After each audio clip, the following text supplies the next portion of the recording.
Hello friends, welcome back to our channel subscribe for stocks. आज हम देखेंगे detailed analysis of UTI AMC IPO. तो आपको जैसे पता है आजकल आईपीओ की झड़ी लगी हुई है और मैंने हैप्पीएस्ट माइंड्स और Chemcon and all those kind of IPOs मैंने अपना वीडियोस डाला था और जहाँ जहाँ पर मैंने सब्सक्राइब का बोला था वहाँ पर I think you all have must have made lot of money. तो आज हम देखते हैं यूटीआई एएमसी में क्या किया जाए। इसको हम पहले समझते हैं कंपनी के बारे में। तो let's understand the company overview. UTI AMC 2002 में इनकॉर्पोरेट हुई थी and they are in the business of managing domestic mutual funds of UTI mutual fund.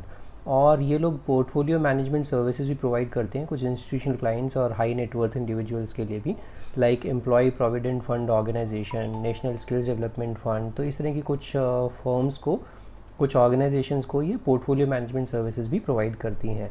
कुछ की फैक्ट समझते हैं इनके यूटीआई एएमसी के बारे में। तो according to CRISIL, UTI AMC is the largest AMC in India in terms of total asset under management and seventh largest asset management company in India in terms of mutual fund quarterly average asset under management with 1542 billion rupees का overall asset under management जो quarterly average है, and also has the largest share of monthly average AUM amongst top 10 Indian AMCs। इसके अलावा management fees से from the domestic mutual funds 72.7% जो total income है वो management fees से आती है from domestic mutual funds. UTI AMC has establish the first mutual fund in India. तो ये सब भारत का सबसे पहला म्यूचुअल फंड है जो कि it has almost been 55 years there in the industry with a strong history and with a proven track record as well. तो काफ़ी स्ट्रॉन्ग ब्रांड रिकॉग्निशन है इस यूटीआई एएमसी का। आपको पता होगा यूटीआई एएमसी जैसे है यूटीआई बैंक भी हुआ करता था किसी ज़माने में, जो आज की तारीख में एक्सिस बैंक के नाम से भी जाना जाता है। तो यूटीआई एएमसी के पास अभी 11 मिलियन लाइव फोलियोज़ है, accounting for 12.8% of client base manage by the Indian mutual fund industry. तो जो टोटल म्यूचुअल फंड इंडस्ट्री में जो फोलियोज़ मैनेज होते हैं उसमें 12.8% फोलियोज़ मैनेज होते हैं, वो होते हैं यूटीआई एएमसी के द्वारा। UTI AMC has national footprint with 163 UTI financial centers, 273 business development associates and chief agents in 33 other official points of acceptance. UTI AMC also has approximately 51,000 independent financial advisors as well. तो जैसे आपको पता है NBFC industry में काफ़ी सारे independent financial advisers भी होते हैं, उसी तरह से इनके पास भी 51,000 इंडिपेंडेंट फाइनेंशियल एडवाइज़र्स भी हैं। जो इन्होंने ड्राफ्ट प्रॉस्पेक्टस में दिया है उसमें इन्होंने बताया है कि SBI, LIC, BOB and PNB इनके पास कुछ 18.24% की होल्डिंग है एंड जो है उनके पास 26% का स्टेक है यूटीआई एएमसी में as of now. As of September 30, 2019, UTI AMC manages 178 domestic mutual fund schemes comprising equity, hybrid, income, liquid and money market funds. तो काफ़ी डिफरेंट स्कीम्स हैं इनके पास। कुछ 178 डोमेस्टिक म्यूचुअल फंड स्कीम्स इन्होंने अभी तक मैनेज कर रहे हैं लोग। This data is about 30 September 2019 है। रिस्क फैक्टर समझते हैं थोड़े से। ये तो अच्छी अच्छी चीज़ें हो गई इसके बारे में, यूटीआई एएमसी के बारे में, बट हम थोड़ा सा रिस्क भी समझते हैं। तो जो इनका सब्सटेंशियल पोर्शन आता है जो डोमेस्टिक म्यूचुअल फंड से एंड जो quarterly average asset under management है वो कॉन्सेंट्रेटेड है कुछ फ्यू स्कीम्स में ही। तो एज ऑफ June 30, 2020 जो डेटा रिलीज़ हुआ उसमें ये बताया गया है कि यूटीआई एएमसी के जो टॉप 6 एक्टिव इक्विटी फंड्स हैं वो ही 75.3% ऑफ टोटल QAAUM जो है उसमें कंट्रीब्यूट करता है, while top 5 passive equity funds constituted 98.7% of total QAAUM। Right, तो ये थोड़ा सा ओवर डिपेंडेंस है। मैंने बताया था 178 स्कीम चलाते हैं, उसमें से सिर्फ 6 या 7 स्कीम्स हैं जहाँ पर कि इनकी 75% या 98% जो है quarterly average asset under management का जो टोटल आता है वो वहाँ से आता है। तो over dependency on few schemes is something which is a risk factor for any company. So UTI AMC market share has declined consistently over the past years and may continue to do so। तो ये एक काफ़ी बड़ा risk factor है कि market share ये loose कर रहे हैं बाकी कंपनीज़ को। और ये कंटिन्यू हो सकता है फ्यूचर में, which could have an adverse impact on the business financial condition and results of operations. तो ये HDFC सिक्योरिटी का कहना है कि ये मार्केट लूज़ कर रहे हैं, which is not a great deal. Company के फाइनेंशियल समझते हैं। कंपनी में के फाइनेंशियल अगर आप देखेंगे मिलियंस में है, तो 31 मार्च 2018 में जो इनके पास टोटल एसेट्स थे वो तो 2919 करोड़ के एसेट्स थे। टोटल रेवेन्यू जो था वो 1162 करोड़ का था और प्रॉफिट आफ्टर टैक्स था वो 405 करोड़ का था। सिमिलरली 2019 में आते आते इनके टोटल एसेट्स भी बढ़े, टोटल रेवेन्यू डिक्लाइन हुआ 1162 से घटकर ये 1080 करोड़ रह गया और प्रॉफिट आफ्टर टैक्स भी काफ़ी शार्प डिक्लाइन आया इसमें भी। और यहाँ से अगर 2019 से 2020 का देखते हैं तो यहाँ पर असेट्स ज़रूर बढ़ रहे हैं इनके, बट यहाँ पे फर्दर रेवेन्यू डिक्लाइन हुआ, वो रह गया 890 करोड़, 1080 करोड़ से घट के 890 करोड़ रह गया। और प्रॉफिट आफ्टर टैक्स फर्दर काफ़ी अच्छा डिक्लाइन हुआ है इनका, बहुत मतलब अगर आप ओवरऑल देखते हैं सिनेरियो तो ये काफ़ी डिक्लाइनिंग बिजनेस है and that is a risk factor. अब 31 मार्च 2020 में भी इन्होंने जो ट्रेजेक्ट्री दिखाई है वो भी डी ग्रोथ पर है, ये ग्रोथ पाथ पर नहीं है, डी ग्रोथ पर है। हाउएवर 30 जून का अगर हम देखते हैं तो 30 जून में इन्होंने जो प्रॉफिट आफ्टर टैक्स दिया है वो काफ़ी सब्सटेंशियल है, because it is just for a quarter 101 crore है, जबकि यहाँ पर 276 करोड़ का पूरे साल का है प्रॉफिट आफ्टर टैक्स। तो 2020 में थोड़ा सा इन्होंने अपटिक दिखाया है, बट डेफिनेटली डिक्लाइनिंग बिजनेस है। हम इसका पीयर कंपैरिजन भी देखते हैं, पीयर कंपैरिजन कैसा है इसका। तो आप देख सकते हैं मैंने UTI को लगाया है, HDFC AMC and Nippon asset management company, ये दो लिस्टेड प्लेयर्स हैं already, HDFC AMC and Nippon. तो मार्केट कैप अगर देखते हैं तो HDFC इसमें सबसे बड़ा है जो कि 47,921 करोड़ का इसमें HDFC AMC का मार्केट कैप है और निपॉन का 16,155 करोड़ है।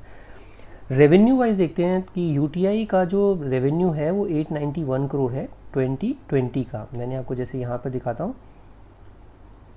ये रेवेन्यू 891 करोड़ का 2020 में इन्होंने शो किया था। तो 891 करोड़ का रेवेन्यू इन्होंने शो किया था, वेयर एज HDFC AMC का 1910 करोड़ और निपॉन का 1111 करोड़। सेम वेज अगर आप नेट प्रॉफिट की बात करते हैं तो नेट प्रॉफिट इन्होंने 276 करोड़ का किया था, HDFC AMC ने 1273 करोड़ और 1446 crore by Nippon. Net margin अगर देखते हैं तो नेट मार्जिन में 31% का इनका नेट मार्जिन है, जबकि निपॉन का 38% है और HDFC AMC का देखेंगे तो रोबस्ट 61% का नेट मार्जिन है। तो आप देख सकते हैं कि इसमें जो है ओवरऑल परफॉर्मेंस वाइज ऑल्सो, एक तो रेवेन्यू सबसे छोटी कंपनी है in terms of revenues also. Margin, net margin भी अगर देखते हैं तो नेट मार्जिन भी 31% है, जबकि निपॉन का 38% and HDFC AMC is par excellence, like there is no comparison 61%। Return on equity देखते हैं तो HDFC AMC का 35.5% है एंड निपॉन का 16% है। प्राइस टू अर्निंग देखेंगे तो 25.7 UTI का है, HDFC AMC का 37.6 है एंड निपॉन का 36% है। तो इसमें भी अगर आप देखते हैं तो 36-37% HDFC AMC निपॉन का है, जबकि UTI का प्राइस अर्निंग रेशियो भी कम है बिकॉज इसका नेट मार्जिन भी कम है। प्राइस टू बुक देखेंगे तो 2.54 टाइम्स है, HDFC AMC को प्रीमियम मिल रहा है 11.9 टाइम्स है इसका और निपॉन का 6.22 टाइम्स है। अगर हम इसका कंपैरिजन भी देखते हैं और हम देखते हैं कि 25.7 जो इसका प्राइस अर्निंग रेशियो है और हम इन दोनों का एवरेज अगर 35-36 का अगर PE देखें तो हम इसमें देख सकते हैं कि 25-26 से लेके इसका जो टोटल प्राइस अर्निंग है वो 35 भी अगर करना है इसको, तो इतना स्कोप है इसके पास, बट उसके लिए इसको काफ़ी कैचअप करना पड़ेगा एंड 31% का मार्जिन को भी बढ़ाना पड़ेगा। तो इस वजह से इसका प्राइस अर्निंग भी कम आ रहा है और प्राइस टू बुक वैल्यू भी कम आ रहा है, but that is quite okay. But business wise हम और आगे देखेंगे कि कैसा कर रहे हैं कंपनीज। पहले हम इसकी UTI AMC के IPO की डिटेल समझते हैं। 29 मतलब ये कल खुल रहा है और 1 अक्टूबर तक ये IPO खुला रहेगा। Issue type book built issue है।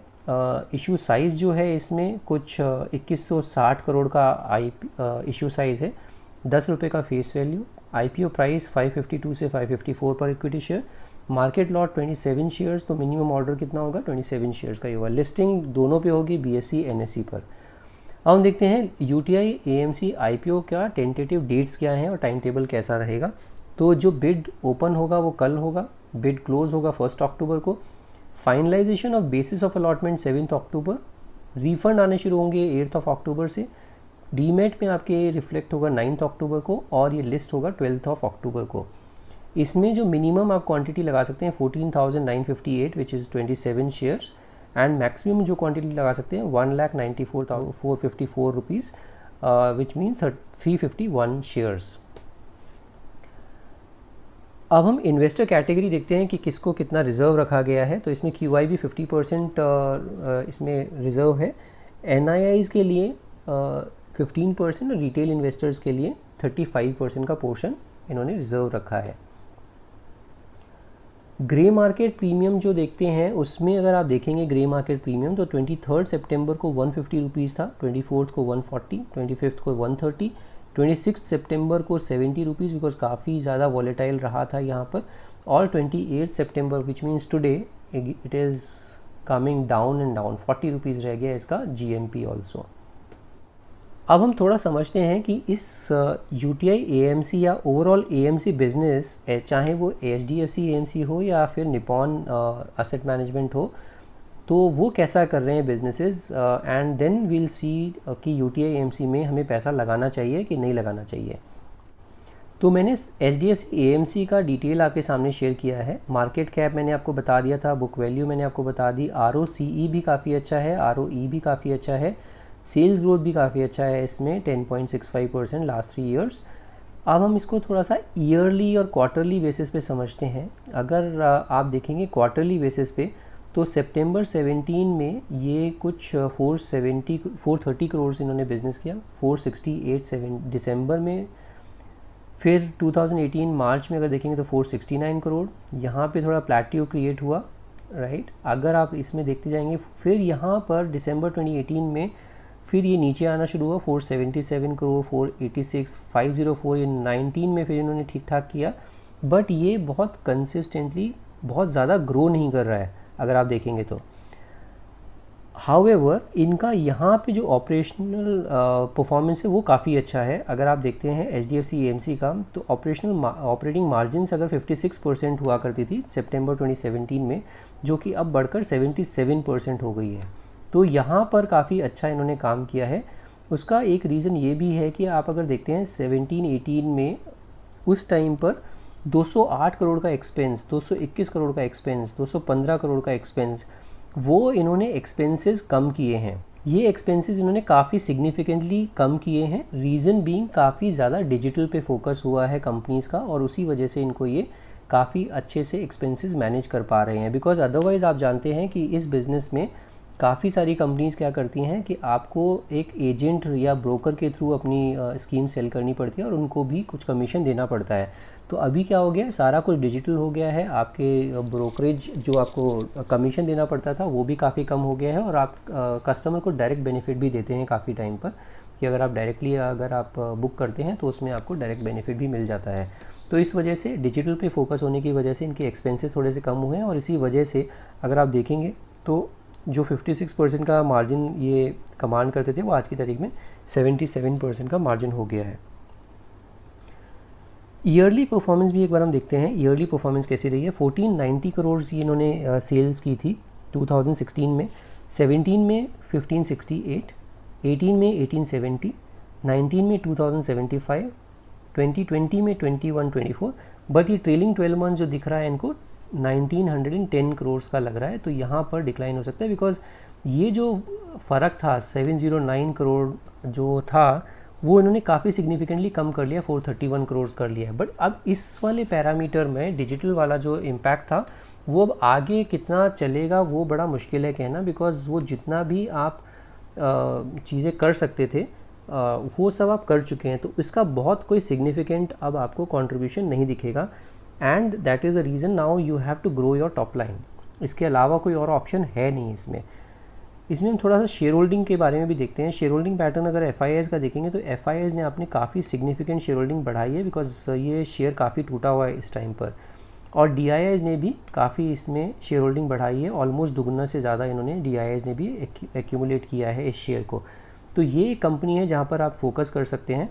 Let's understand the Nippon assets also. Nippon asset का भी 16,000 करोड़ का मार्केट कैप, बुक वैल्यू 1442 है, current market price 263, stock price भी PE भी 36 है, ROCE भी 21-22 की है, ROE 16% है, बट सेल्स ग्रोथ 3 ईयर्स में नेगेटिव है।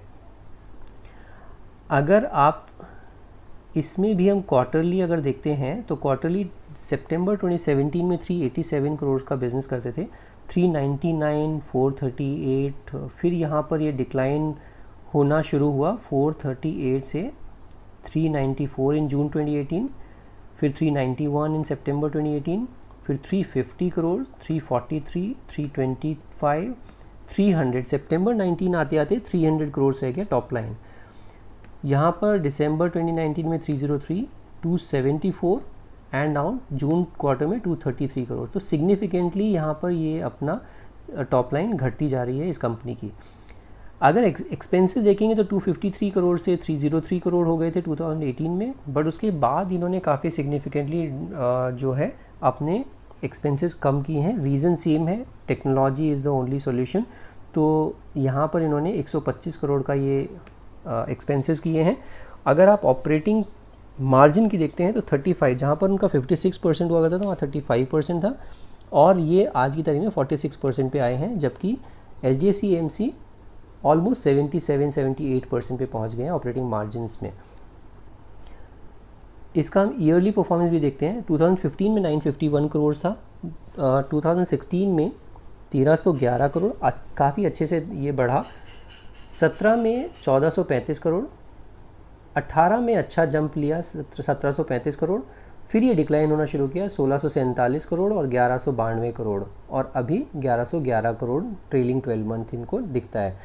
एक्सपेंसेस आप देखेंगे तो 484, 787, 837 और 1082 करोड़ यहाँ पर डिक्लाइन होना शुरू किया, और 594 करोड़, ऑलमोस्ट हाफ इन्होंने एक्सपेंसेस कर दिए। और इसी वजह से अगर आप ऑपरेटिंग मार्जिन देखेंगे तो 50-51% का ऑपरेटिंग मार्जिन इनका हो गया है। इनका भी शेयर होल्डिंग पैटर्न देखते हैं तो शेयर होल्डिंग पैटर्न में दिखेगा आपको काफ़ी क्लियरली विजिबल है कि FIIs इसमें से अभी निकलना शुरू हो गए हैं। आप अगर देखेंगे तो जून 2019 के बाद सितंबर 2019 4.64, फिर दिसंबर में इन्होंने बढ़ाया, बट अभी मार्च 2020 में इन्होंने अपना कम किया है FIIs ने अपना शेयर। DIIs ने 7.11 करोड़ से घटा के 6.32 करोड़, और अभी इन्होंने थोड़ा सा इन्होंने अपना शेयर बढ़ाया DIIs ने। तो ये काफ़ी सिग्निफिकेंट है to understand that this industry is going through a very very tough time. However still you need to invest in AMC business, then HDFC AMC is the only company wherein I can tell you that you can put your money. And जहाँ तक UTI AMC की बात करें, UTI AMC I don't think कि आपको इसमें पैसा डालना चाहिए। अगर आप लॉन्ग टर्म के लिए डालना चाहते हैं तो भी HDFC AMC काफ़ी नीचे आया हुआ है। इनफैक्ट मैंने ये शेयर अभी ख़रीदा था 2073 पर 2 दिन पहले, और आज जो आपने बंद देखा होगा वो कुछ 2155 के आसपास या 2151 के आसपास, सॉरी 2252 के आसपास बंद हुआ है। तो अगर आप देखेंगे तो काफ़ी अच्छा गेन हुआ है इसमें मेरे को, but and I still feel that UTI AMC में डालने से अच्छा तो ये है आप पैसा अपना HDFC AMC में डालें, और SIP की तरह डालें कि हर थोड़े दिन में जैसे ही ये मार्केट में नीचे आता है उसी टाइम इसको ख़रीद लें। तो ये एक चीज़ कर सकते हैं, UTI AMC की बजाय HDFC AMC is still better. अगर आपको AMC में जाना ही नहीं है तो that is your choice. So this is it for today's video. In case you like my video, you like my content, do subscribe my channel and hit the bell icon. Thank you so much for watching this video.